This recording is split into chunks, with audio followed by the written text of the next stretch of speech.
कैलासशैलस्थितदेवताभ्यां नमो नमः शङ्करपार्वतीभ्याम्।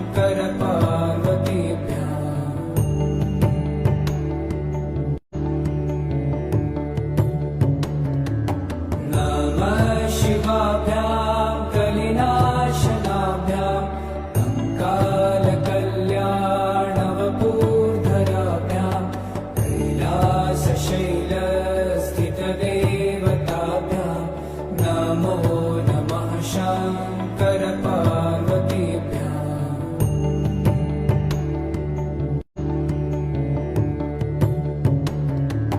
नमः शिवाभ्यां कलिनाशनाभ्यां कंकालकल्याणवपूर्धराभ्यां कैलासशैल